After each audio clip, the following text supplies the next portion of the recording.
अजित पवारांचे आमदार पवारांकडून फुटले. 35 आमदार पवारांकडे परतना. विलिनीकरण नको म्हणणाऱ्यांची संख्या घटली. पवारच नेतृत्व करू शकतात. आमदारांचा एकसूर. दिल्लीच्या गोटात हालचाली वाढल्या. विलिनीकरण झालंच तर पहिली विकेट तटकरे आणि पटेलांची जाते. लिहून घ्या. सुनेत्रा पवार पवारांना धरून चालतील. हालचालींचा अंदाज. नेमकं घडलंय काय? वर्ष दीड वर्षाभरापूर्वी मूळ राष्ट्रवादीला लागलेली ओहोटी आता भरतीच्या रूपात समोर येते. ज्या नेत्यांच्या भरवशावर आमदारांनी बंड केलं तोच नेत्या अर्ध्यावरती डाव सोडून निघून गेल्यानं राष्ट्रवादीचे आमदार, पदाधिकारी आणि कार्यकर्ते अजूनही तो धक्का पचवू शकलेले नाही. काही बोट्यावर मोजण्या इतकेच एक्का दुक्का नेते सोडले तर 41 पैकी बहुसंख्य आमदार मूळ राष्ट्रवादी म्हणजे शरद पवार, सुप्रिया सुळे, रोहित पवार यांच्या नेतृत्वाकडे झुकताना दिसतात. सुनेत्रा पवार, पार्थ पवार यांच्याकडे अजित पवारांची लिगसी असली तरी त्यांच्यासारख्या खंबीर नेतृत्वाचा अभाव आहे. आताच्या बदलत्या राजकीय समीकरणांमध्ये टिकाव धरू शकेल असा चेहरा सध्या अजित पवार गटात नाही. पटेल आणि तटकरेंसारख्या नेत्यांवर भाजपचा शिक्का लागल्यानं सर्वसामान्य कार्यकर्त्यांमध्ये त्यांच्याविषयी संशयाचं वातावरण आहे. त्यात रोहित पवार यांनी अजित पवारांच्या अपघाताबाबत या दोन्ही नेत्यांभोवती निर्माण केलेलं संशयाचं वातावरण अधिक तीव्र स्वरूपाचं आहे. या सर्वाचा परिपाक म्हणून अजित पवार गटाच्या आमदारांमध्ये प्रचंड अस्वस्थता पसरली आहे. भविष्यात ते पुन्हा शरद पवार, सुप्रिया सुळे यांचं नेतृत्व स्वीकारू शकतात. किंबहुना तशा गुप्त हालचाली देखील सुरू झाल्याची चर्चा राजकीय वर्तुळात आहे. अजित पवार गटाचे आमदार शरद पवार गटात जाण्याची नेमकी कारणं काय ती थोडक्यात बघणार आहोत. 1. रोहित पवार यांनी निर्माण केलेला संशय.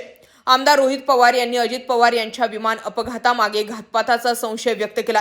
त्यांनी पुराव्यांच्या आधारे प्रफुल्ल पटेल आणि सुनील तटकरे यांच्या भूमिकेवर प्रश्नचिन्ह उपस्थित केले. अपघातापूर्वी ते काही महत्त्वाचे पुरावे समोर आणलेत.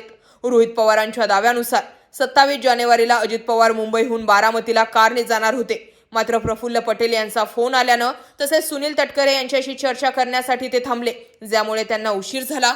दुसऱ्या दिवशी त्यांनी विमानाने जाण्याचा निर्णय घेतला. आता अजित पवार यांनी विमानानंच जावं असं ठरवून हा कार्यक्रम आखला होता की काय अशी शंका रोहित पवारांनी बोलून दाखवली. दुसरा मुद्दा, विलिनीकरणाला विरोध.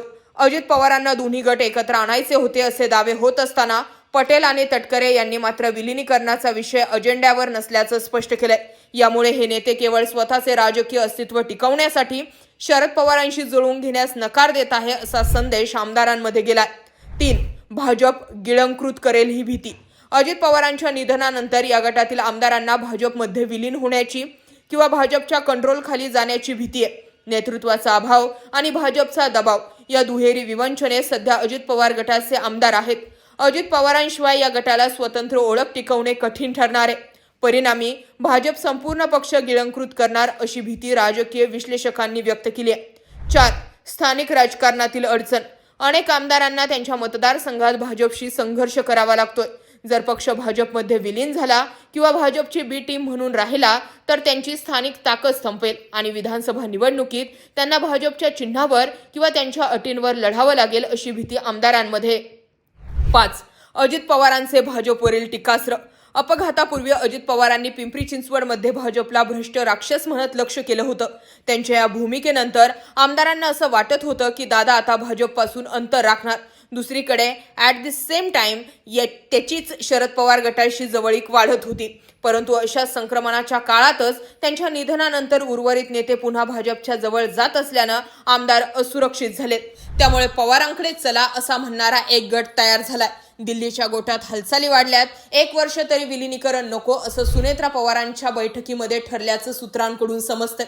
त्यामुळे आता हा विलिनीकरणाचा सूर किती काळ टिकून राहतोय हे पाहण्यासारखं असणार आहे. तुम्हाला काय वाटतंय? आमदारांनी पुन्हा पवारांकडे जावं की सत्तेसोबत भाजप सोबतच राहावं? कमेंट करा. व्हिडिओ आवडला तर शेअर करा. जय महाराष्ट्र.